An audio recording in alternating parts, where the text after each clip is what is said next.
Hello दोस्तों, मैं सूर्यकांत सिंह आपका स्वागत करता हूं आज द एकेडमी ऑफ एजुकेशन में। हमने अभी 6.1 और 6.2 कंप्लीट कर लिया था ट्रायंगल्स के, और इससे आगे हमको अभी 6.3 में जंप करना है। तो इससे पहले ना कि 6.3 में चले, मैं कुछ सिमिलैरिटीज के कॉन्सेप्ट हैं उनको शेयर करने की कोशिश करता हूं। आप देखिए, क्योंकि है ना, कोई भी क्वेश्चन बनाने से पहले उसे कॉन्सेप्ट के बारे में जानना जरूरी है। और कॉन्सेप्ट जितना क्लियर रहेगा, आपको क्वेश्चन बनाने में उतना ही इजी पड़ेगा। तो किसी भी क्वेश्चन को बनाने से पहले कॉन्सेप्ट को जानना बहुत ज्यादा जरूरी है। इसीलिए सिमिलैरिटीज के कुछ कुछ कॉन्सेप्ट है, उसको अभी पहले देखेंगे, फिर उसके बाद 6.3 में आएंगे।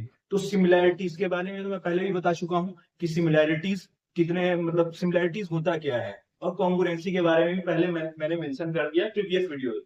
जिसने भी नहीं देखा है थेल्स थ्योरम और कॉन्ग्रुएंसी सिमिलैरिटीज, तो वो जाकर के पहले फर्स्ट वीडियो को, कुछ प्रीवियस वीडियोस को देखो, फिर उसके बाद ये वीडियो को देखना, तब ये बेनिफिट करेगा। ठीक है। तो अभी सिमिलैरिटीज को देखते हैं। सिमिलैरिटीज में मैंने ये बताया था कि क्या होता है कि सिमिलैरिटीज और कॉन्ग्रुएंसी में सबसे बड़ा डिफरेंस ये है कि कॉन्ग्रुएंट ट्रायंगल में सब चीज इक्वल होते हैं, मतलब एक एंगल से लेकर के क्या साइड तक इक्वल होते हैं। बट सिमिलैरिटीज में क्या होता है, एंगल इक्वल होते हैं बट उनके साइड्स के रेशियो होते हैं जो इक्वल होते हैं। ठीक है। इनके साइड इक्वल नहीं होते, इनके साइड्स के रेशियो, जो भी दो ट्रायंगल दिया होगा उनके साइड्स के रेशियो क्या होंगे, इक्वल होंगे। तो वही सिमिलैरिटीज कितने टाइप्स के होते हैं, जैसे कॉन्ग्रुएंसी में पढ़ा था आपने, side side side, side angle side, RHS, और एंगल एंगल साइड, ये सब कॉन्ग्रुएंसी में पढ़ा था। वैसा ही है ना, सिमिलैरिटीज में होता है। चार तरीके के सिमिलैरिटीज होते हैं। जो पहले क्या, एंगल एंगल एंगल सिमिलैरिटी, दूसरा एंगल एंगल सिमिलैरिटी, दूसरा साइड साइड, तीसरा हो गया साइड साइड साइड सिमिलैरिटी, और चौथा हो गया साइड एंगल साइड सिमिलैरिटी। इसको आपने कॉन्ग्रुएंसी में ही पढ़ा होगा, और इसको भी आपने कॉन्ग्रुएंसी में पढ़ा होगा, सिमिलैरिटीज में भी पढ़ना है इस चीज। तो आइए पहले एंगल एंगल एंगल सिमिलैरिटीज से चलते हैं कि एंगल एंगल सिमिलैरिटीज होता क्या है, और उसको समझने की कोशिश करो। क्यों? क्योंकि सिमिलैरिटीज को जब तक इस कॉन्सेप्ट को नहीं समझोगे, तब तक के कोई क्वेश्चन समझ नहीं आएगा। अगर इस चीज को सीख गए तो हर एक क्वेश्चन को उखाड़ के फेंक दो। और मेरे को नहीं लगता फिर इस कॉन्सेप्ट को सीखने के बाद किसी क्वेश्चन में ज्यादा दिक्कत होगा। आराम से है ना, सारे के सारे क्वेश्चन बनते चले जाएंगे। इसीलिए कोई भी क्वेश्चन को सॉल्व करने से पहले उस कॉन्सेप्ट को अगर क्लियर कर लेते हो, तो कोई भी क्वेश्चन आपके लिए इजी हो जाएगा। तो चलो आज हम लोग पहले सिमिलैरिटीज के बारे में है ना सीखते हैं कि एंगल एंगल एंगल सिमिलैरिटीज होता क्या है। तो एंगल एंगल एंगल सिमिलैरिटीज ये बोलता है, जैसे ये दो ट्राइंगल,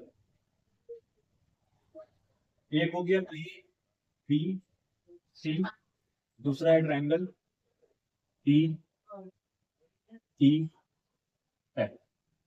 तो एंगल एंगल एंगल सिमिलैरिटीज में ये होता है कि इसके तीनों एंगल के इक्वल होते हैं।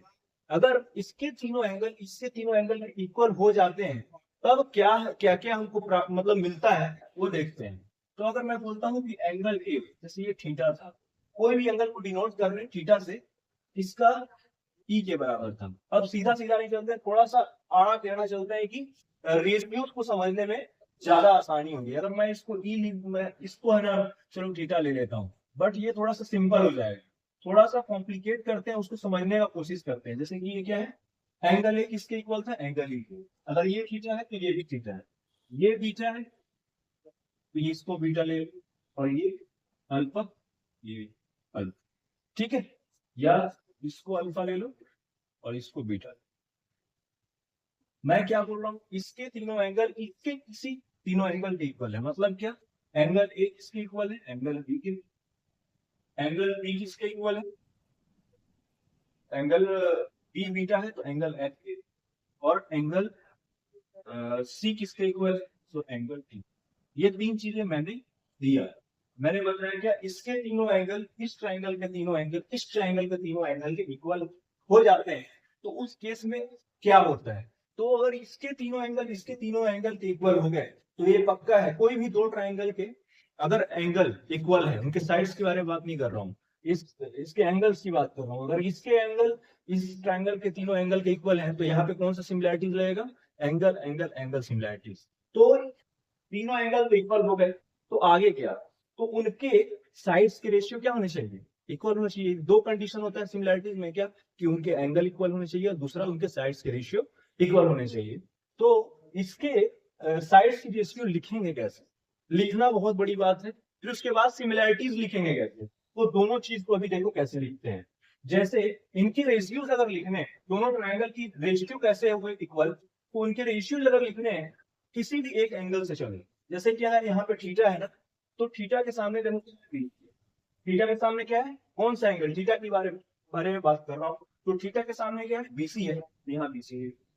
तो इसके रेशियो में क्या है, इसकी रेशियो में वही आएगा जो थीटा के सामने होगा। दूसरे ट्रायंगल में देखो थीटा कहाँ पे है, पहले ट्रायंगल में थीटा यहाँ था, थीटा के सामने क्या था, बीसी। तो बीसी के रेशियो में क्या है, ये दूसरे ट्रायंगल में थीटा जहां होता उसके सामने वाला साइड, थीटा के सामने क्या है यहाँ डीएफ, तो यहाँ क्या आ जाएगा डीएफ। उसके बाद थीटा का काम हो गया, अब दूसरे एंगल को पकड़ो, बीटा, मतलब बी एंगल, बीटा को पकड़ो। तो बीटा के सामने देखो क्या है, कोई भी एक ट्रायंगल से चलना, ये नहीं कि इस ट्रायंगल को पहले लिखो बीसी, तो दूसरे में इस ट्रायंगल को लिख देना, इससे चल रहे हैं तो पहले इससे चलेंगे। तो ये बीटा, बीटा को देखो, बीटा के सामने क्या है, एसी है, तो ये एसी हो गया। सेम इसके नीचे रेशियो में क्या आएगा, तो बीटा देखो, बीटा कहाँ पे है, दूसरे ट्रायंगल में, बीटा, बीटा के सामने जो साइड होगा यहाँ चला आएगा, ठीक है। अब तीसरा जो बच गया अल्फा, अल्फा के सामने क्या है, ए बी है, अल्फा के सामने ए बी है, और यहाँ अल्फा के सामने क्या है, EF है। बस इनके साइड्स के रेशियो भी आ गए। तो यहाँ पे तीनों साइड, तीनों एंगल, इस तीनों एंगल के इक्वल थे, तो इनके उस हिसाब से मैंने यहाँ पर क्या कर दिया, साइड्स के रेशियो को भी इक्वल कर दिया। साइड्स के रेशियो लिखना है तो क्या पकड़ो, एंगल को पकड़ो, इसका जो एंगल होगा उसके सामने जो साइड होगा वो आ जाएगा। उसके रेशियो में क्या आएगा, तो दूसरे ट्रायंगल में सेम एंगल कहाँ पे है वो देखना है, सेम एंगल जहां होगा उसके सामने वाला साइड क्या हो जाएगा, उसके नीचे आ जाएगा, ठीक है। ये तो रेशियो लिखना होगा, ठीक है।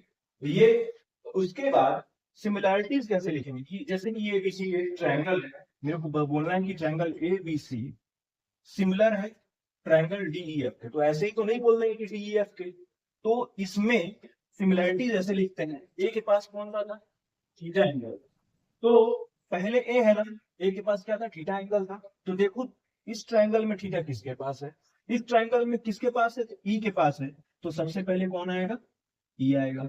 उसके बाद देखो सेकंड में क्या था, बी था, तो बी के पास देखो क्या है, बीटा एंगल है।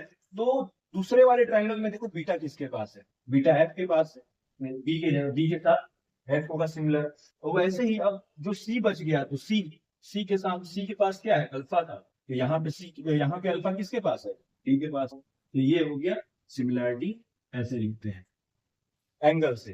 तो देखना क्या है सिमिलैरिटीज में, जैसे कि लिखना है क्या, एबीसी किस ट्रायंगल के सिमिलर होगा, तो कौन सा एंगल किस एंगल के सिमिलर होगा, तो ए के पास क्या है, थीटा है, तो सेम थीटा किसके पास है, ई के पास है, ए की जगह क्या आएगा, ए के सिमिलर कौन, ई होगा।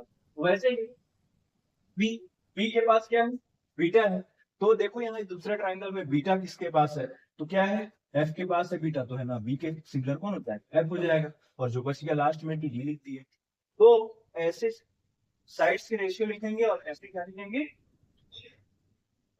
एक ट्रायंगल दूसरे ट्रायंगल क्या है, सिमिलर है, ठीक है।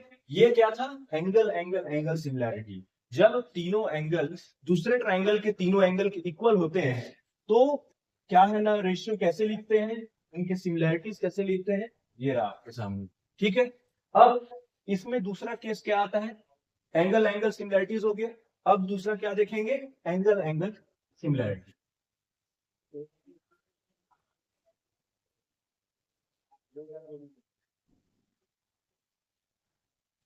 तो देखो जैसे यहाँ एंगल एंगल दो है ना, तो इसमें क्या होंगे, एंगल एंगल सिमिलैरिटीज में कोई दो एंगल दूसरे ट्रायंगल के दो एंगल के क्या होंगे, इक्वल होंगे। तब उस केस में है ना, कैसे है ना रेशियोज को लिखते हैं, कैसे सिमिलैरिटीज को लिखते हैं, चलिए आइए देखते हैं। तो यहाँ मैं बोलूँ ये ट्रायंगल है ए बी सी, और दूसरा ट्रायंगल है डी ई एफ। मैं बोल रहा हूँ कि ये ट्रायंगल, ये बी क्या है, थीटा है, और इसमें क्या है, ये है अल्फा है, ठीक है। वैसे ही ये वाला इस ट्रायंगल में थीटा कौन है, ये है, और इस ट्रायंगल में अल्फा कौन है, ये है। तब क्या होंगे, कैसे दो एंगल, इसके दो एंगल इक्वल होंगे, तो कैसे सिमिलैरिटीज लिखते हैं और कैसे इनके रेशियोज इक्वल होते हैं, सेम कॉन्सेप्ट यूज करेंगे। देखेंगे कि इसमें थीटा के सामने कौन सा साइड है, AC है। अगर इस ट्रायंगल से चलना है पहले तो इस ट्रायंगल से भी चल सकते हैं, इस ट्रायंगल से चलना है तो पहले इस ट्रायंगल से भी चल सकते हैं। चलो पहले इस ट्रायंगल से चलते हैं। इसमें देखो थीटा, थीटा किसके सामने है, DF। थीटा के सामने कौन है, DF। तो DF इनका रेशियो, पहले क्या बोला मैंने कि एंगल ए किसके बराबर, एंगल F के बराबर, इसका एंगल B, सॉरी, तो इसका एंगल A किसके एंगल के बराबर, एंगल E के बराबर है। इसका एंगल B किसके बराबर है, तो एंगल F के बराबर है। तब कैसे रेशियो लिखेंगे, तो यहाँ पर देखो, चलो इस ट्रायंगल से चलते हैं। थीटा के सामने क्या है, DE है। तो एक चीज पहले ये जान लो कि अगर दो ट्रायंगल हैं, दोनों ट्रायंगल के अगर दो एंगल अगर इक्वल होते हैं तो तीसरा एंगल भी क्या होता है, इक्वल होता है। जब दो ट्रायंगल के दो एंगल क्या है, इक्वल है, तो ये तीसरा ही बचा ना। ये दोनों मिलके कितना बनाएगा, कुछ भी बनाएगा, ये दोनों मिलके भी उतना ही बनाएगा। तो तीसरा एंगल भी तो उतना ही बनाएगा जितना ये बनाएगा। जैसे देखो, थर्ड एंगल अगर निकालना होता है तो कैसे करते हो, third angle sum of all angle क्या होता है, 180 डिग्री होता है। तो ये मेरे को पता नहीं था, चलो इसको एक्स कर लो, ठीक है, या एंगल सी कर लो। Angle A plus angle B plus angle C कितना बनाएगा, 180 बनाएगा। एंगल ए अल्फा था, एंगल बी बीच पे थीटा था, और एंगल सी कितना था, वो निकालना है। तो एंगल सी कितना हो जाएगा, 180 माइनस अल्फा माइनस थीटा, इतना आ गया ना। अगर मेरे को इसमें डी का वैल्यू निकालना है तो angle D plus angle E plus angle F कितना हो जाएगा, 180 डिग्री हो जाएगा ना। तीनों, किसी भी ट्रायंगल के तीनों एंगल का सम कितना होता है, 180 डिग्री होता है। तो एंगल डी हमको फाइंड आउट करना था, तो एंगल ई कितना अल्फा है, ये एंगल एफ थीटा है, इक्वल्स टू 180।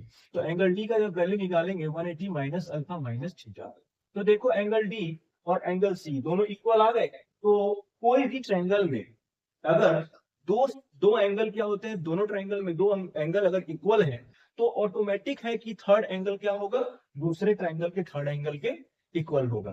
तो ऑब्वियस सी बात, ठीक है। तो ये जैसे देखो, अब रेशियोज कैसे लिखेंगे, तो थीटा के सामने देखो क्या है, डीई है, थीटा के सामने डीई है। तो यहाँ पे थीटा के सामने क्या है, AC है, तो इसके डीई के रेशियो में क्या आ जाएगा, AC आ जाएगा। अब यहाँ अल्फा के सामने क्या है, DF है, तो अल्फा के सामने DF है। तो इस तरफ अल्फा के सामने क्या है, BC है, सी से। तो इनकी साइड्स के क्या रेशियोज अगर इक्वल हो गए और इसके दो एंगल इक्वल है तो कौन कौन सा सिमिलैरिटीज होती है, एंगल एंगल सिमिलैरिटी, ठीक है, एंगल एंगल सिमिलैरिटीज हो जाएगा।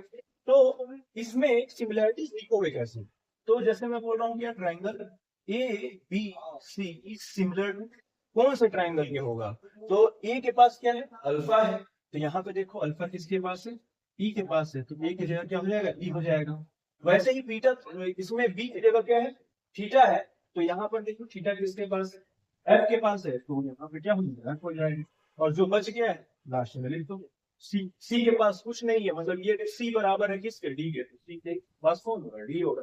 तो सिमिलैरिटीज को ऐसे कि कोई भी ट्रायंगल कैसे सिमिलर होगा, तो उनके एंगल से भी चेक कर सकते हैं, उनकी साइड से भी चेक कर सकते हैं, ठीक है। तो अब ये एंगल एंगल सिमिलैरिटीज हो गया। चलिए ये देखते हैं अब side side side, angle angle angle angle angle हो गया। अब क्या देखेंगे, साइड साइड साइड, ठीक है। अब देखिए साइड साइड साइड, जैसे कि दो ट्रायंगल, ये है ABC, एक ट्रायंगल ABC और दूसरा ट्रायंगल है DEF। ये क्या हो गया, दो ट्रायंगल। जब साइड साइड साइड सिमिलरिटी की बात करेंगे तो उसमें देखेंगे, अगर ऐसा दिया हो सी क्वेश्चन में, साइड साइड सिमिलरिटी ये और साइड साइड साइड सिमिलरिटी ये बोलता है कि अगर इसके तीनों साइड्स के रेशियो, मतलब इसके तीनों साइड्स के रेशियो इक्वल होगा, मतलब क्या, एक इसके साइड का इसका रेशियो, इसके साइड का इसका रेशियो और इसके साइड का इसका रेशियो अगर क्या हो जाए, इक्वल हो जाए, तो हम क्या बोलते हैं कि साइड साइड साइड सिमिलरिटी। इसमें अभी एंगल के बारे में नहीं देखें, सिर्फ हमको क्या, अगर ऐसा दिया हो क्या, इसका जैसे कि ए बाई बी के साथ किसका रेशियो है, डी का, और बीसी के साथ में ईएफ का, और एसी का डीएफ का। अगर ये रेशियो अगर कहीं आ जाता है किसी क्वेश्चन में और वहां पे किसी एंगल का कोई भी जिक्र नहीं किया गया है, मतलब कोई भी एंगल नहीं बताया गया है कि ए किसके इक्वल है, डी के इक्वल, बी किसके इक्वल है, ई के इक्वल, सी किसके इक्वल है, एफ के इक्वल, और उस केस में मतलब ऐसा कोई भी एंगल ना दिया, तब क्या कि कोई भी एंगल के बारे में पता ना हो और सिर्फ उनके रेशियोज अगर दे दिए गए हैं, ये अगर रेशियोज उनके अगर इक्वल आते हैं किसी भी क्वेश्चन में, तीनों साइड से रेशियो अगर इक्वल आ गए, वहां क्या बोलेंगे कि साइड साइड साइड क्या होगा, साइड साइड साइड सिमिलरिटी होगा। जैसे कि ये इस दोनों का, इन तीनों का रेशियो क्या है, तीनों साइड्स के रेशियो बराबर है, तो यहाँ पर क्या बोलेंगे कि ट्राइंगल ए बी सी किसके सिमिलर होगा, तो यहाँ सिमिलरिटी लिखेंगे कैसे, जैसे ये ए एंगल देखिए किसके पास है, यहाँ ए एंगल के सामने कौन सा, बीसी, तो बीसी के सामने क्या है, ईएफ के सामने कौन सा एंगल है, डी, तो यहाँ पे क्या आ जाएगा, डी।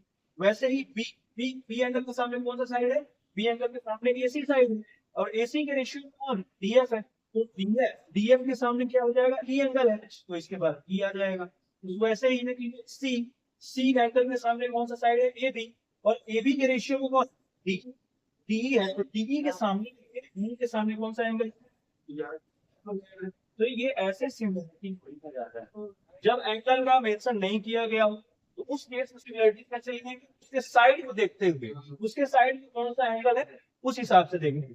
तो जैसे ये ए था, ए किसके साइड, ए कौन से साइड में है ना, अपोजिट में था, तो बीसी के रेशियो में कौन है, ईएफ, ईएफ अपोजिट में एंगल होगा वही क्या होगा, ए के सिमिलर होगा, ठीक है।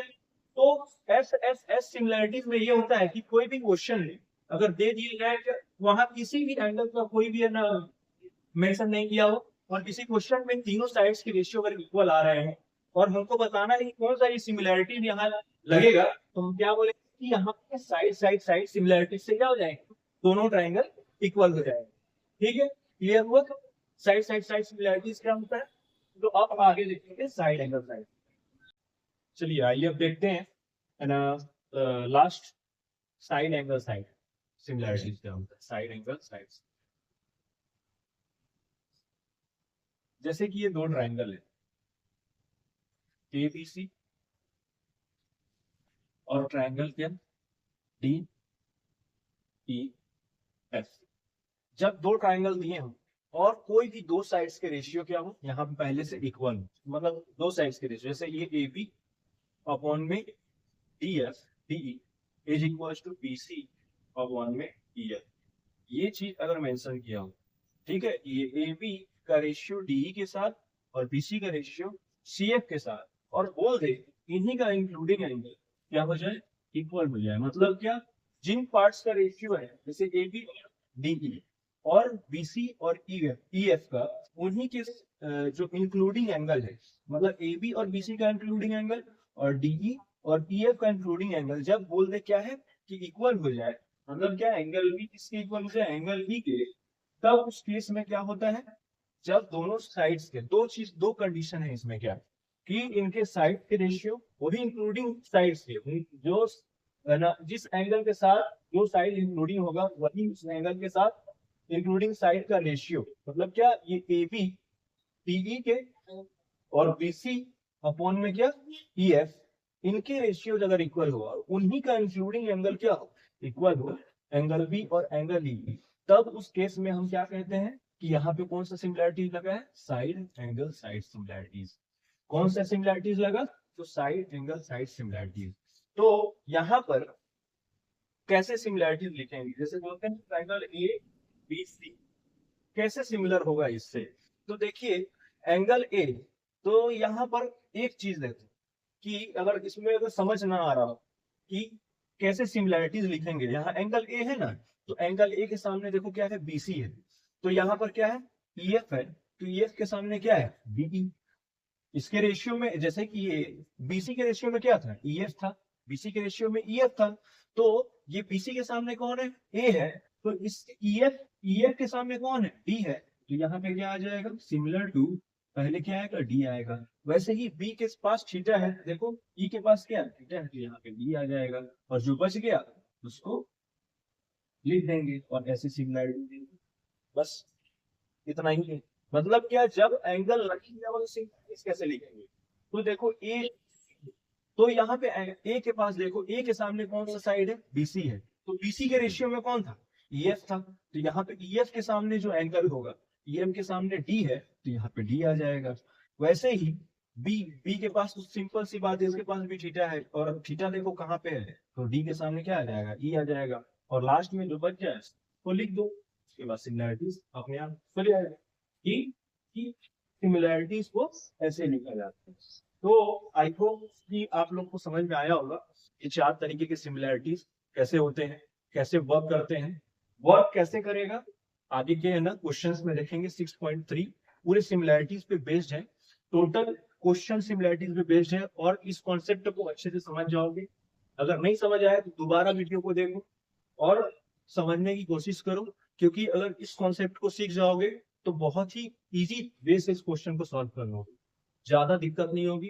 पहले कॉन्सेप्ट क्लियर करो, कॉन्सेप्ट क्लियर करने के बाद आराम से सारे क्वेश्चन लग जाएंगे। और मिलते हैं आगे के है ना एक्सरसाइज में, 6.3 होगा, तो आगे मिलते हैं आगे की वीडियोस में। और अगर अच्छा लगा हो तो है ना चैनल को लाइक करो, सब्सक्राइब करो और शेयर करो, और फर्दर की अपडेट्स के लिए है ना बेल आइकन को जरूर दबाना। तो मिलते हैं नेक्स्ट वीडियोस में।